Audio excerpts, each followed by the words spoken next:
देखिए, मोदी जी परेशान हैं। उन्हें गुजरात में भाजपा की हालत समझ में आ रही है। हिमाचल भी उनकी समझ में आ रहा है। जो सारे सर्वे आ रहे हैं और जो जमीनी हकीकत है वो ये है कि भाजपा हिमाचल हारने जा रही है। और रही बात इस भाजपा मतलब स्थिरता, तो गुजरात में सारा देश देख रहा है कि जहां से भारतीय जनता पार्टी की पूरी राजनीति शुरू होती है या गुजरात मॉडल का जो ढिंढोरा पीटा जाता है, वहां पे हिलाने पे पुल टूट जा रहा है, भैंस से टकरा के रेल का इंजन टूट जा रहा है। तो भाजपा की स्थिरता का अंदाजा आप इन उदाहरणों से लगा सकते हैं। तो ये कहना कि स्थिरता भाजपा मतलब ये सीधे सीधे जो उनके अंदर का डर है उसे शब्दों में ढाल रहे हैं, इससे ज्यादा कुछ भी नहीं। हिमाचल प्रदेश कांग्रेस जीतने जा रही है। वहां प्रियंका जी जिस तरह से मेहनत कर रही हैं उसका असर आपको उनकी सभाओं में आती हुई भीड़ से समझ में आ रहा होगा। और इस बार आ रही है कांग्रेस हिमाचल प्रदेश में। सर, बीजेपी हिमाचल प्रदेश में कहा है कि क्या पिछले 6-8 सालों के मुकाबले जितना प्रधानमंत्री हिमाचल प्रदेश आए हैं उतना क्या कोई कांग्रेस का प्रधानमंत्री पिछले 75 सालों में आया है।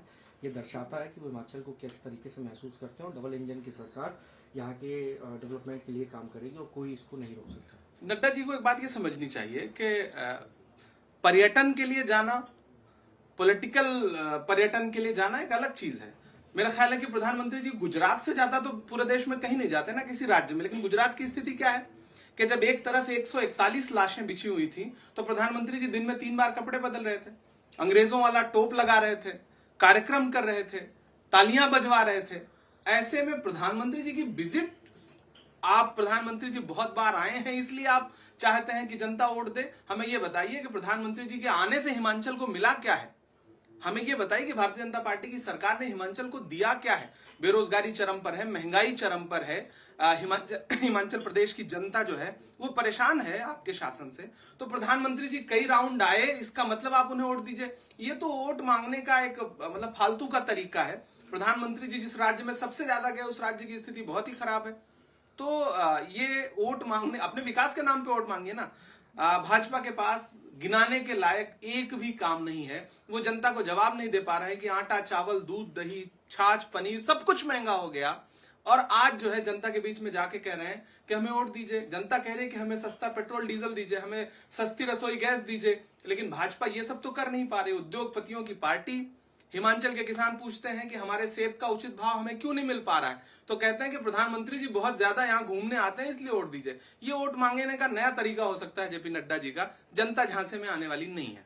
सर, आपने रसोई गैस लॉन्च किया है, उसमें बिजली 300 यूनिट बिजली फ्री की बात कही है, 1500 रुपये महीना महिलाओं के लिए बात कही है, 2 रुपये काउडंग की बात कही है खरीदने की। कैसे देखते हैं, क्या जनता को ये जो आपने 10 पॉइंट गिनाए हैं इसका लाभ हो पाएगा? बिल्कुल लाभ होगा। देखिए, हमने इस देश को मनरेगा दिया, जनता ने हम पे विश्वास किया। हमने न्याय योजना शुरू की छत्तीसगढ़ से लेकर के, और बाकी हमारा प्रयास था कि हमारी सरकारें जहां और बची रहती, अगर मध्य प्रदेश में बची रहती तो हम उसे वहां भी लागू करते।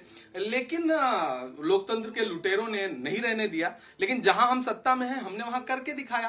तो हम एक मॉडल स्टेट का जो सपना है वो हिमाचल की जनता के सामने रख रहे हैं। और हमें पूरा विश्वास है कि हमने 450 में गैस सिलेंडर दिया है इस देश को ना, 400 में दिया है ना, हमने पेट्रोल डीजल 65 रुपए में, 60 रुपए में दिया है ना इस देश को। तो जनता आज फिर से चाहती है।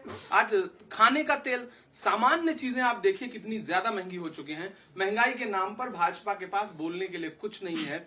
आप जिस तरह का भ्रष्टाचार सामने आ रहा है, गुजरात में जिस तरह के भ्रष्टाचार सामने आ रहे हैं, और उस भ्रष्टाचार से जो 150 के आसपास लोग मारे जा रहे हैं, उसमें किसी की जवाबदेही नहीं तय हो रही है। ऐसे में मुझे लगता है कि हिमाचल की जनता अब अपनी सुरक्षा चाहती है, अपनी जिंदगी चाहती है, अपना रोजगार चाहती है। और वह पूरा विश्वास है कि कांग्रेस की सरकार बनाएगी इस बार।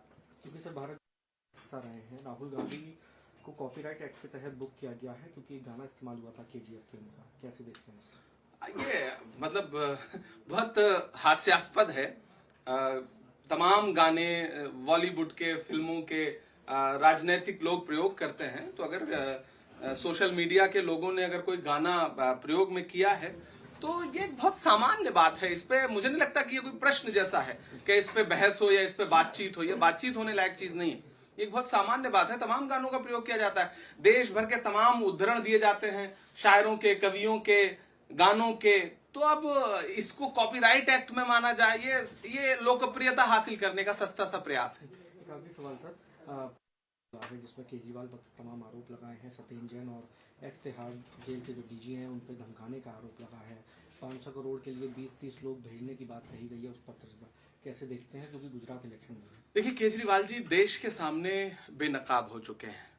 जो जो बातें कह करके, जो जो आदर्श बता करके वो सत्ता में आए थे, उन तमाम आदर्शों को जिस तरह से वो जमींदोज कर रहे हैं और हर दिन जिस तरह से उनका एक दूसरा रूप देश के सामने आ रहा है, उससे उन्हें समर्थन करने वाले, उनको शुरुआती दिनों में साथ देने वाले भी लोग आश्चर्यचकित हैं। आप अंदाजा लगाइए कि योगेंद्र यादव जो उनकी कोर टीम का हिस्सा हुआ करते थे, आज राहुल गांधी जी के साथ पैदल शुरू से चल रहे हैं। तो जो उनके पुराने साथी थे, आज एक भी उनके साथ नहीं रह गए। ऐसे में ये जो आरोप है, ये बहुत सामान्य आरोप है। इससे बड़े बड़े आरोप निकल के आएंगे जिस दिन केजरीवाल जी दिल्ली की सत्ता में नहीं रह जाएंगे और जिस दिन विज्ञापन के बल पर मीडिया मैनेज करना बंद कर देंगे, इसके 100 गुना ज्यादा बड़े आरोप उनके सामने निकल के आएंगे।